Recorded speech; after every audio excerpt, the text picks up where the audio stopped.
crazy. She's poison the tasty. And people say,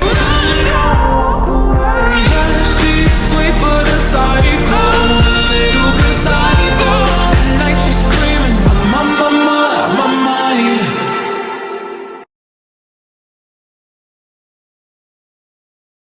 Assalamualaikum warahmatullahi wabarakatuh.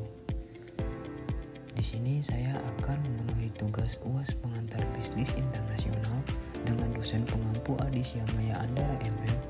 Sebelum lanjut ke materinya, perkenalkan, nama saya Iksan Nurdin dengan NIM 220859, Prodi Manajemen semester 5. Dan langsung saja ke materi yang akan dibahas, yaitu tentang bisnis internasional di era digital dan strategi bisnis internasional. Di sini saya akan membahas tentang bisnis internasional di era digital. Apa sih bisnis internasional di era digital itu? Mari langsung saja kita bahas tentang bisnis internasional di era digital. Bisnis internasional di era digital adalah aktivitas perdagangan, investasi atau kerjasama ekonomi yang dilakukan antara perusahaan dari berbagai negara dengan memanfaatkan teknologi digital. Era digital telah mengubah cara bisnis internasional beroperasi, menciptakan peluang baru dan menimbulkan tantangan unik. Dan di sini ada 3 penjelasannya. Yang pertama itu ciri utama bisnis internasional di era digital.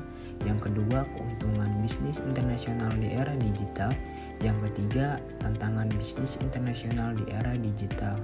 Nah, langsung saja kita bahas. Yang pertama itu ciri utama bisnis internasional. Ciri utama bisnis internasional di era digital meliputi 1. Balisasi cepat. Teknologi memungkinkan akses ke pasar global tanpa batas geografis. 2. Digitalisasi operasi. Proses bisnis menggunakan teknologi seperti AI, IoT, dan cloud computing. Yang ketiga, model bisnis baru. Munculnya e-commerce, sharing ekonomi, dan layanan berbasis langganan. Yang keempat, kolaborasi virtual.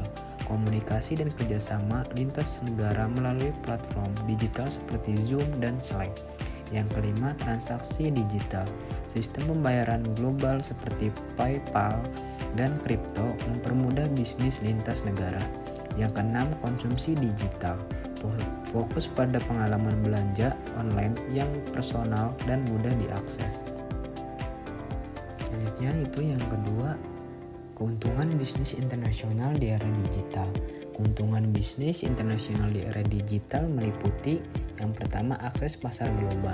Teknologi memungkinkan perusahaan menjangkau konsumen di seluruh dunia tanpa batas fisik. Yang kedua, efisiensi operasional. Digitalisasi mengurangi biaya pemasaran, distribusi, dan komunikasi. Yang ketiga, inovasi produk. Teknologi mendorong diversifikasi dan personalisasi produk sesuai kebutuhan pasar lokal.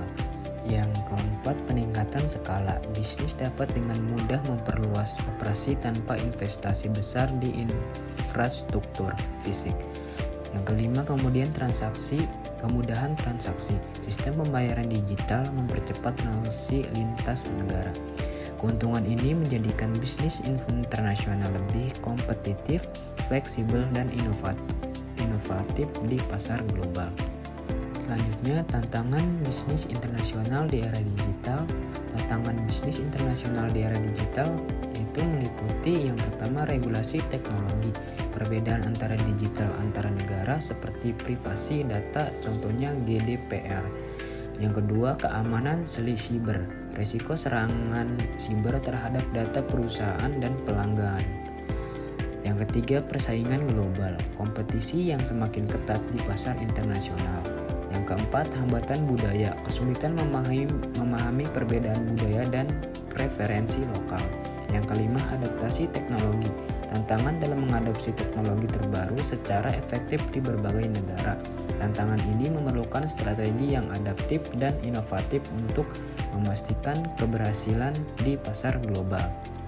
Nah, selanjutnya kita akan membahas tentang strategi bisnis internasional di era digital.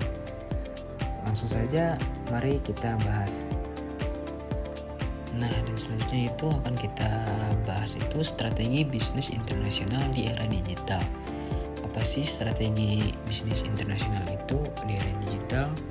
Dan di sini langsung saja kita bahas. Yang pertama itu ada digitalisasi operasi, mengintegrasikan teknologi seperti AI, IoT, dan cloud computing untuk efisiensi.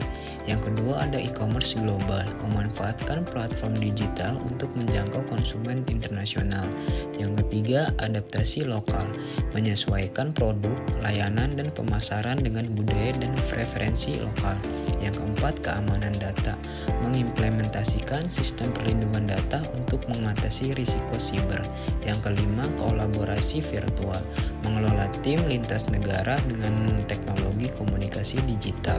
Yang keenam inovasi produk, menggunakan data dan analitik untuk menciptakan solusi yang relevan secara global. Strategi ini membantu bisnis tetap kompetitif dan relevan di pasar global. Cukup sekian dan terima kasih.